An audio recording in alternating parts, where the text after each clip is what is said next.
Citoyennes, citoyens, bonjour et bienvenue dans ce nouvel espace commentaire, l'émission où je réponds à vos questions de la semaine.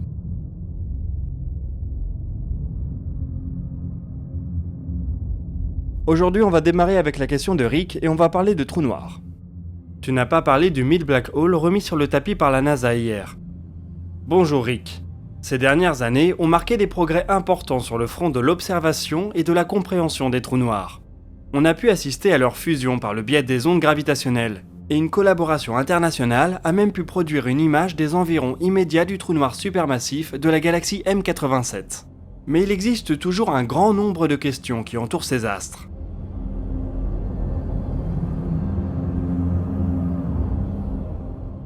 L'une d'entre elles concerne leur taille et leur mécanisme de formation. On sait qu'il existe des trous noirs dits stellaires, issus de l'effondrement du cœur d'une étoile massive.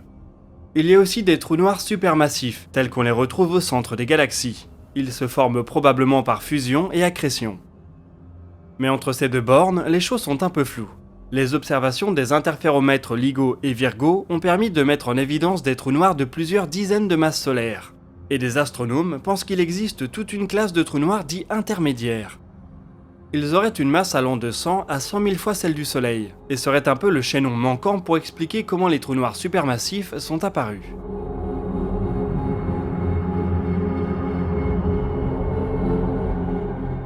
Une étude publiée le 31 mars déclare avoir identifié pour la première fois un de ces fameux trous noirs intermédiaires. Il est lié à une source de rayons X identifiée pour la première fois par Chandra et XMM Newton en 2006. Une campagne d'observation menée grâce au télescope Hubble a permis d'identifier la source de cette émission. Un amas d'étoiles situé en périphérie d'une autre galaxie. Exactement le genre d'endroit où on s'attendrait à découvrir un trou noir intermédiaire. Les rayons X observés en 2006 seraient dus à la désintégration d'une étoile s'étant approchée d'un peu trop près du suspect. L'étude du signal permet d'estimer la masse du trou noir à 50 000 fois celle du Soleil. Il sera cependant difficile de répéter ces observations. À la différence des trous noirs supermassifs, les trous noirs intermédiaires n'entretiennent pas de disque d'accrétion très actif. Ils émettent donc très peu de radiation. Pour en découvrir d'autres, il faudra donc les prendre la main dans le sac au moment où ils avaleront une étoile.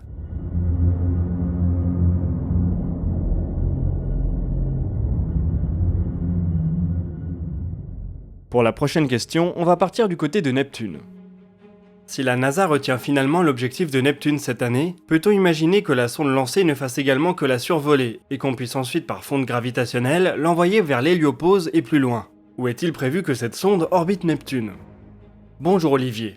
Au début des années 2030, Jupiter, Uranus et Neptune seront favorablement alignés, de manière à ce qu'une manœuvre d'assistance gravitationnelle autour de la première facilite le voyage vers les deux autres. Des voix se font de plus en plus pressantes dans la communauté scientifique pour tirer parti de cette opportunité. En comptant le temps de préparation et de développement, une telle mission doit être approuvée assez rapidement. Plusieurs scénarios sont à l'étude, allant d'une unique sonde faisant un survol d'Uranus ou de Neptune à deux orbiteurs chacun dédiés à une de ces planètes. La NASA planche sérieusement sur la question pour ses priorités de la décennie, et l'ESA a fait signe qu'elle serait prête à collaborer.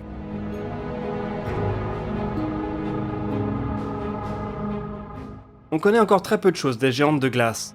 Depuis les débuts de l'ère spatiale, seul Voyager 2 a pu furtivement les visiter. Une telle mission serait donc l'occasion d'approfondir sérieusement nos connaissances à leur sujet. Si c'est une ou deux missions de survol qui sont retenues, l'option d'un catapultage jusqu'à l'héliopause est en effet envisageable. Si en revanche la NASA et l'ESA sont plus ambitieuses et débloquent les ressources pour un orbiteur, le voyage s'arrêtera au niveau d'une des géantes. Les données d'une telle sonde pourraient toutefois aider à comprendre l'héliosphère, en mesurant les flots de particules dans une région très reculée du système solaire pendant un temps long. Cela aiderait par exemple à comprendre comment les cycles du Soleil influencent le vent solaire au niveau des dernières planètes du système. Une décision sera peut-être prise cette année, pour une mission devant décoller en 2031. Si les agences spatiales décident de ne pas saisir l'opportunité, il faudra attendre le milieu des années 2040 pour un nouvel alignement favorable.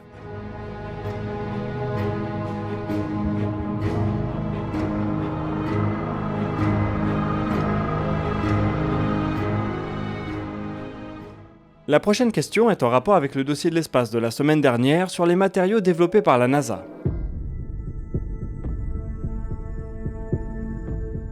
Bonjour Maxime, l'Agence spatiale européenne offre aussi un service de transfert de technologie.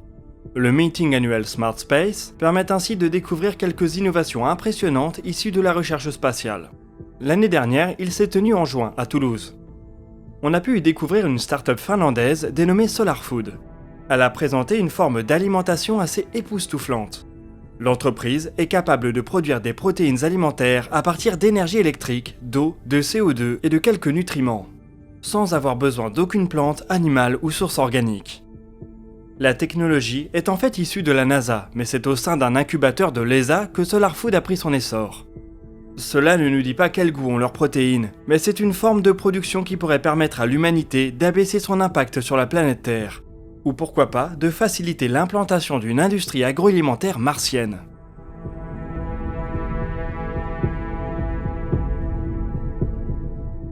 Sur le front de la médecine, des essais cliniques ont eu lieu l'année dernière en Allemagne concernant l'utilisation d'un plasma froid pour stériliser des blessures. Un plasma froid est un gaz partiellement ionisé qui peut se maintenir à moins de 40 degrés Celsius. Il est extrêmement mortel pour les bactéries et autres virus tout en préservant les tissus humains. Il a en plus le mérite de ne pas épargner les bactéries devenues résistantes aux antibiotiques. La mise au point des machines capables de créer ces plasmas est directement dérivée d'une série d'expériences qui a été menée sur l'ISS sous le contrôle de l'Institut Max Planck.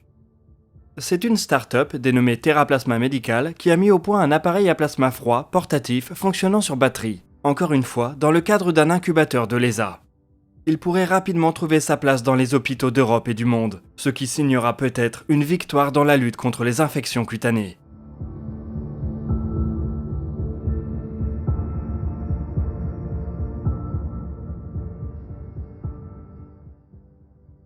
On enchaîne avec la question de Jonathan sur la comète Atlas. Pouvez-vous nous parler de la comète Atlas? Il paraît qu'elle est en train de se détruire, c'est vrai? Bonjour Jonathan. Le 28 décembre 2019, l'observatoire Atlas a découvert une comète en phase d'approche du Soleil. Elle a été baptisée C2019Y4, mais est souvent simplement appelée par le nom de l'observatoire qui l'a découvert. En quelques mois, la luminosité de la comète a été multipliée par plus de 27 500. Elle est maintenant visible avec une simple paire de jumelles, et beaucoup se demandent donc si elle va continuer à gagner en luminosité, jusqu'à faire de l'ombre à Vénus ou même à la pleine lune. Le spectacle serait absolument incroyable. C'est malheureusement un scénario qui a peu de chances de se produire. La comète sera au plus près du Soleil et donc théoriquement à son plus brillant le 31 mai. Seulement depuis le 17 mars, sa luminosité a cessé d'augmenter de manière exponentielle. Elle va continuer à gagner en luminosité, mais de manière plus subtile, jusqu'à son périhélie. Elle deviendra peut-être visible à l'œil nu, mais il faudra bien ouvrir les yeux. En effet, sa luminosité n'est pas concentrée en un point, mais est répartie sur une large portion du ciel, environ un tiers de la surface occupée par la pleine lune.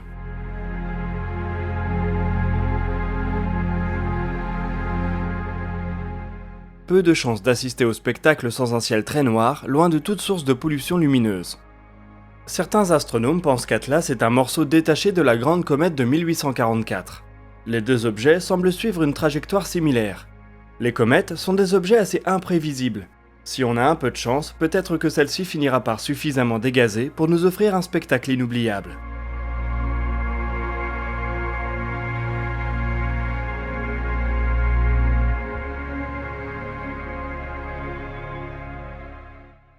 Pour terminer cet espace commentaire, on a pris la question de Mathieu et on va partir du côté de SpaceX.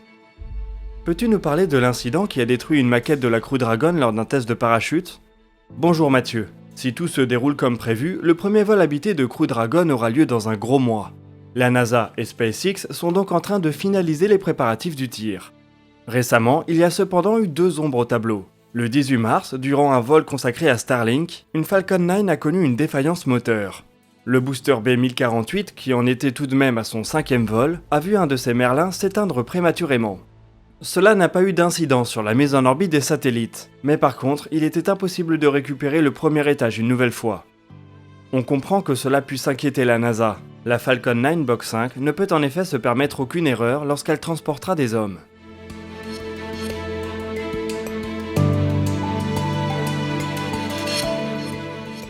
L'autre souci concerne un essai de parachute. Le 24 mars, un hélicoptère devait larguer une maquette de Crew Dragon pour tester leur déploiement. Malheureusement, suite à une perte de stabilité, l'hélicoptère a dû détacher la capsule avant d'avoir atteint l'altitude requise et armer le système. La maquette s'est donc écrasée et est irrécupérable. Il s'agit cependant d'un souci dans la procédure de test et non dans les parachutes en eux-mêmes. A priori, ces deux incidents ne devraient pas retarder le vol toujours prévu dans la seconde moitié du mois de mai. Histoire de se plonger dans l'ambiance, SpaceX a révélé les premières photos de l'intérieur de la capsule qui enverra Bob Behnken et Doug Hurley en orbite. Il ne semble pas y avoir de gros changements par rapport à celle de Demo 1. Lignes épurées et écrans tactiles sont toujours de la partie. Il ne nous reste donc plus qu'à espérer que le lancement aura bel et bien lieu d'ici la fin mai.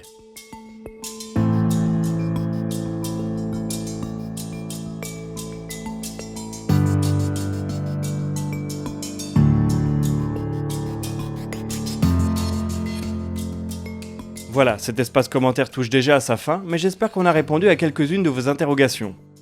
Nous, on se retrouve la semaine prochaine pour d'autres vidéos sur l'actualité spatiale, et d'ici là, citoyennes, citoyens, restez chez vous, et plus que jamais, portez-vous bien.